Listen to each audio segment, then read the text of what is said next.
नमस्कार दोस्तों, मैं आरजे टेल्स आपका स्वागत करता हूं मेरे नए वीडियो में।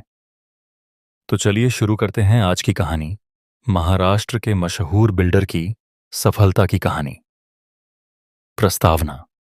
यह कहानी है एक साधारण व्यक्ति की, जिसने अपने सपनों और मेहनत के बलबूते पर महाराष्ट्र के सबसे बड़े और मशहूर बिल्डर्स में अपना नाम कमाया। उनका नाम था विशाल देशमुख। उनकी यात्रा कठिनाइयों से भरी थी, लेकिन उनके हौसले और समर्पण ने उन्हें असंभव को संभव कर दिखाया। प्रारंभिक संघर्ष। विशाल देशमुख एक छोटे से गांव सोलापुर जिले के पास के एक छोटे से कस्बे में पैदा हुए। उनका परिवार आर्थिक रूप से कमजोर था। उनके पिता एक किसान थे और मां घर चलाने के लिए सिलाई का काम करती थीं। विशाल बचपन से ही पढ़ाई में अच्छे थे, लेकिन उनका झुकाव हमेशा कुछ बड़ा और अलग करने की ओर था। कॉलेज के दिनों में विशाल ने सिविल इंजीनियरिंग की पढ़ाई शुरू की। उन्होंने ठान लिया था कि एक दिन वे महाराष्ट्र के निर्माण क्षेत्र में अपनी अलग पहचान बनाएंगे। लेकिन उनकी राह आसान नहीं थी। कॉलेज खत्म करने के बाद उन्हें बड़ी मुश्किल से पुणे की एक छोटी सी कंस्ट्रक्शन कंपनी में काम मिला। वहां काम करते हुए उन्होंने सीखा कि कैसे प्लानिंग, डिजाइन और निर्माण की प्रक्रियाएं काम करती हैं। पहला कदम। अपनी कंपनी की स्थापना 3 साल नौकरी करने के बाद विशाल ने अपनी खुद की कंस्ट्रक्शन कंपनी शुरू करने का फैसला किया। लेकिन उनकी जेब में पैसे नहीं थे। उन्होंने अपनी मां के गहने गिरवी रखे और दोस्तों से उधार लिया। उनकी पहली परियोजना एक छोटे से अपार्टमेंट का निर्माण था। इस काम में उन्हें कई चुनौतियों का सामना करना पड़ा। बैंक लोन मिलना मुश्किल था, मजदूरों को समय पर पेमेंट करना मुश्किल हो रहा था।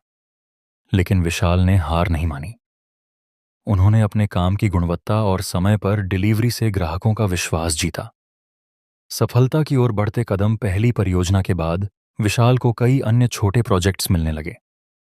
उन्होंने पुणे और मुंबई के आसपास सस्ते और किफायती घर बनाने पर ध्यान केंद्रित किया।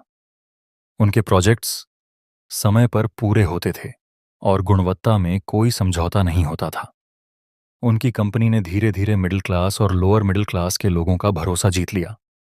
विशाल ने केवल व्यवसाय ही नहीं किया, बल्कि समाज के विकास में भी योगदान दिया।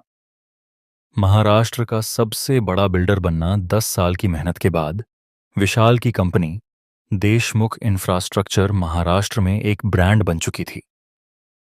उन्होंने न केवल रेजिडेंशियल प्रोजेक्ट्स में सफलता पाई, बल्कि मॉल, आईटी पार्क और ग्रीन सिटीज जैसी बड़ी परियोजनाएं भी शुरू कीं। विशाल का विजन केवल इमारतें बनाना नहीं था।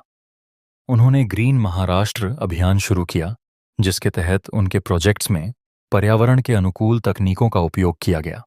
समाज सेवा और सम्मान। विशाल ने अपनी सफलता का एक हिस्सा समाज सेवा में लगाया। उन्होंने कई गांवों में स्कूल, अस्पताल और सड़कें बनवाईं। उनकी सोच थी कि जब तक समाज का हर वर्ग आगे नहीं बढ़ेगा, तब तक असली विकास संभव नहीं है। उन्हें उनके योगदान के लिए कई पुरस्कार मिले, जैसे महाराष्ट्र का सर्वश्रेष्ठ बिल्डर और ग्रीन डेवलपमेंट अवार्ड। निष्कर्ष। विशाल देशमुख की कहानी हमें सिखाती है कि मेहनत, ईमानदारी और समर्पण से कोई भी सपना पूरा किया जा सकता है। उनकी यात्रा हमें प्रेरित करती है कि चाहे परिस्थितियां कितनी भी कठिन क्यों ना हो, अगर हौसला बुलंद हो तो सफलता जरूर मिलती है। यह कहानी उन लाखों युवाओं के लिए एक प्रेरणा है जो अपने सपनों को साकार करना चाहते हैं।